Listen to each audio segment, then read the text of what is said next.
बहुत समय पहले की बात है। एक गांव था सोलंकिया, जहां हरिया नाम का एक बूढ़ा किसान अपनी पत्नी के साथ रहता था। हरिया के 3 बच्चे थे, जिसमें से 2 बेटे और एक बेटी थी। तीनों बच्चे शादीशुदा थे और शहर में रहते थे। हरिया की पत्नी काफी दिनों से बच्चों से मिलने की जिद हरिया से कर रही थी। सुनिए जी, मैं कब से आपको बोल रही हूँ कि मुझे बच्चों की बहुत याद आ रही है, उनसे मिलने शहर चलते हैं, पर आप कि मेरी सुन ही नहीं रहे हो।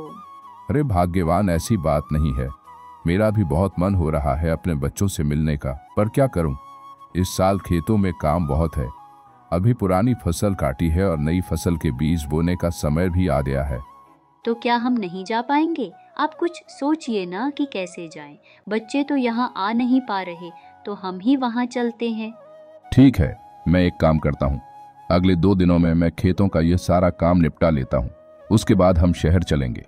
तब तक तुम सामान बांधना शुरू कर दो। अगले दिन हरिया खेतों में काम करने के लिए घर से निकल जाता है। उस दिन खेतों में काम करते समय अचानक उसे एक जहरीला सांप काट लेता है, जिसकी वजह से हरिया की उसी समय मृत्यु हो जाती है।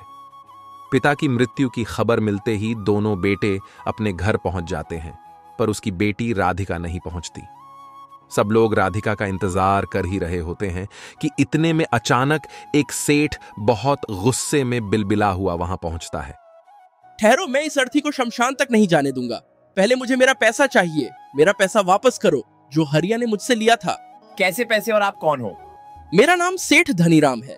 आज से ठीक 4 साल पहले तुम्हारे पिता हरिया ने मुझसे RS 2 लाख का कर्जा लिया था, जिसे उसने आज तक नहीं लौटाया। मुझे मेरा वह पैसा वापस चाहिए, वरना मैं यह अर्थी आज उठने नहीं दूंगा। सेठ की यह बात सुनकर वहाँ खड़े सभी लोग हैरान हो जाते हैं।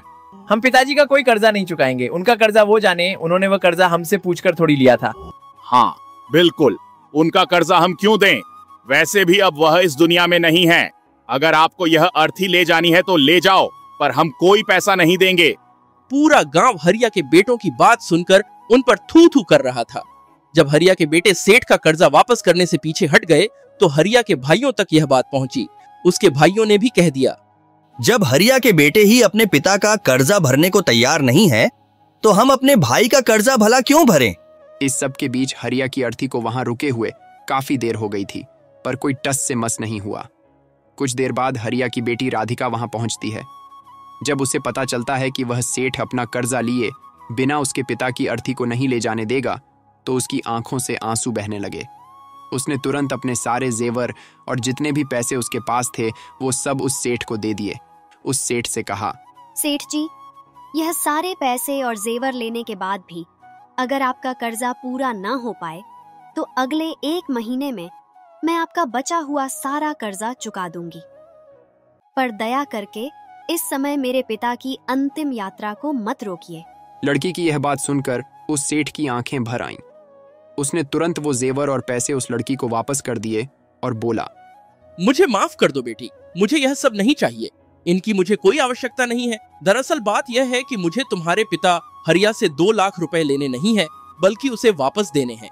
यह सुनकर वहां खड़े सभी लोग चौंक जाते हैं। सेठ आगे बोलता है, असल में हुआ यह था कि आज से 4 साल पहले मैं एक बहुत बड़ी मुसीबत में फंस गया था। मेरा अनाज का पूरा गोदाम जलकर भस्म हो गया था और उस समय मेरे पास एक फूटी कौड़ी तक नहीं बची थी। मैं मरने की स्थिति में पहुंच गया था। ऐसे कठिन समय में तुम्हारे पिता हरिया ने अपनी एक जमीन बेचकर मुझे 2 लाख देकर मेरी मदद की थी, और वह इतना भला आदमी था कि उसने मुझसे 1 रुपया भी ब्याज नहीं लिया।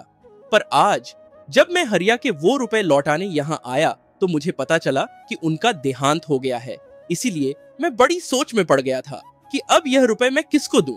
इसलिए मैंने यह पूरा खेल खेला ताकि हरिया के यह RS 2 लाख रुपए घर के एक ऐसे सदस्य के पास जाएं जो वाकई में उनको प्यार और सम्मान देता हो।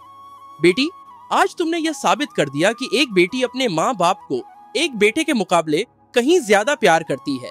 इसलिए यह लो बेटी, ये 2 लाख रुपए, इसकी असली हकदार तुम हो। ये मैं तुम्हें सौंपता हूँ। तुम जैसी बेटी हर घर में होनी चाहिए जो अपने पिता की इतनी इज्जत करती है और उनके लिए अपना सब कुछ त्याग सकती है। ये सब देखकर हरिया के दोनों बेटों और भाइयों का सिर शर्म से झुक जाता है। दोस्तों, ये बात एकदम सच है कि माता पिता को एक बेटे से कहीं ज्यादा एक बेटी प्यार और सम्मान देती है। इसलिए आपका यह अपना चैनल दुनिया की सभी बेटियों को नमन करता है। बेटी बचाओ, बेटी पढ़ाओ।